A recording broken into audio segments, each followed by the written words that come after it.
Alright, so here we are in one final example of analyzing some pseudocode. And we've got another nested for loop, which is very similar to the last one that we looked at, but a little bit different. And so we're going to do the same thing where we try to find the theta notation that represents the number of times that this statement, x equals x plus 1, is executed. Ultimately, really what that means is how many times does this nested loop increment, if we can count the number of times that that happens. And so I've gone ahead and made a table over here on the right. That might be one way you think about trying to count the number of times that the statement is executed. And so first I is set to 1, and then you jump down to your j loop. And now since we know that I is set to 1, j is going to run from 1 to 1, or in other words, it's just going to increment once. Right, so we would execute that statement once. Then we go back up, increment I to 2. Right, so that's kind of the first iteration. We increment I to 2, and now if we come back down to the j loop, now that I is 2, j is going to go from 1 to 2. So j is going to go 1, 2, and we'd increment or execute that statement twice. Right, and then we're going to go back and we're going to increment I to 3. And since I is now 3, when we jump down to the inner loop, the j loop, j is going to go from 1 to 3.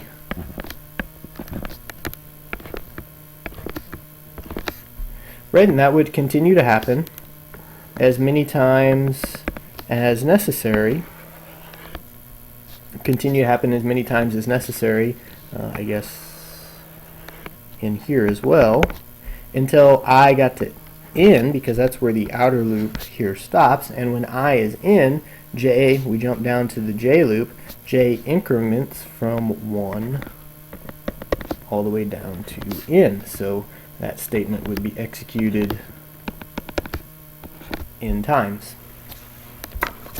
And so ultimately, what we're attempting to do is count the number of check marks. How would we count the number of check marks, or the number of times that this statement gets executed? Well, that's going to depend on what the number n is, but the way I've drawn kind of some rows in my table is that in this first row, we know we execute once.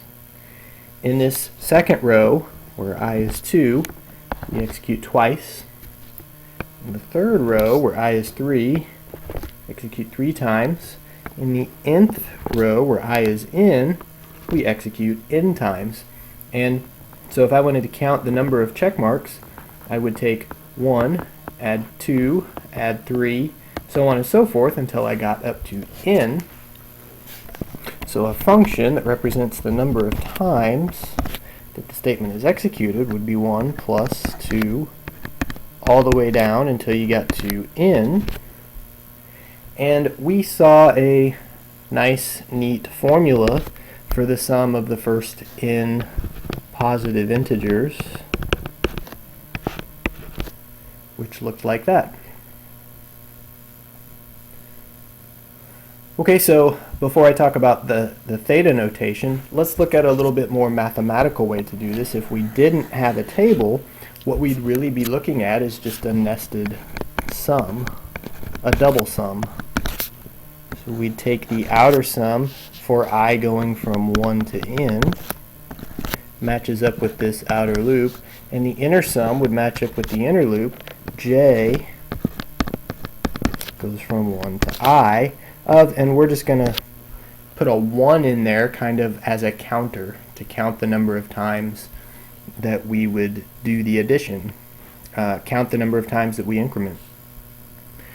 Right, so if I add 1, there is no j in here, so I'm just going to take this number and add it I times. Right, so I'd leave my outer sum going from 1 to n, and I would add 1. I would add that up until I got to my upper limit here, which is I. So I do that I times.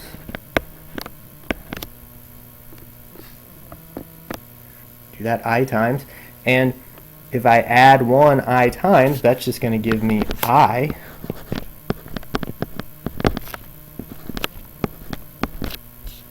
Right now I have an I in here, and I'm told that my when I increment, I want to plug 1 in for I, 2 in for I, 3 in for I, all the way up to n. So in other words, I'm going to take 1 plus 2 plus 3, so on and so forth, until I get up to n.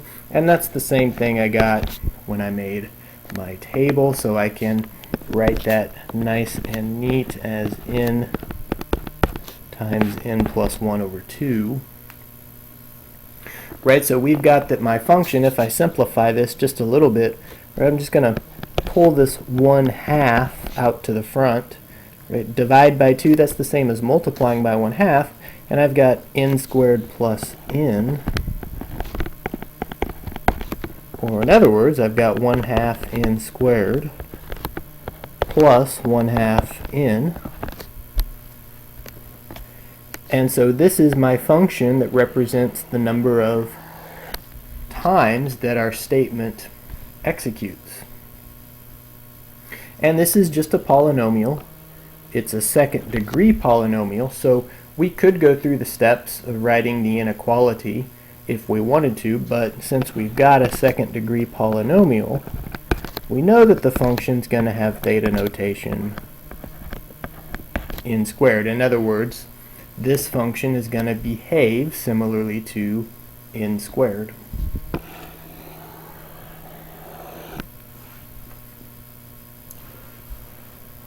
Okay, so here's the point of all of this. Of course, we've oversimplified this a lot just to give you an introduction to the topic, but let's say we had two different algorithms. We've got algorithm 1 and algorithm 2. And let's say we're not sure which algorithm we would rather use. They both accomplish the same task in a little bit different way, and we do an analysis on algorithm 1. And we come up with a function that represents the number of times that the loop in that algorithm executes, and it is n squared. Of course, you probably wouldn't have an algorithm that consists just of some loop or some nested loop, right? It would be a lot more complicated than that, but just to try to explain the idea. And let's say in algorithm 2, you come up with a function that is n cubed. So remember, this function is representing the number of times that your whatever statement you're looking at executes based on an input of size n. Right? And same thing here. So the number of times that we execute based on an input of size n. Right, well, let's just say that our input is size 10. Whatever task it is we're doing, whatever it is we're counting, or whatever it is we're keeping track of, we plug in 10, and that means our algorithm is going to execute 10 squared, or 100 times. Right, so based on an input size of 10, our algorithm is going to increment 100 times. But for this algorithm, if we plug in the same input size, our statement is going to execute, got ahead of myself, 10 cubed times, which is 1,000. Right, so by plugging in the same input size, the algorithm is going to have to execute 100 times more, or I'm sorry, not 100 times more, 10 times more, right, by another factor of 10. This one was 10 squared, this one was 10 cubed, so a whole another factor of 10.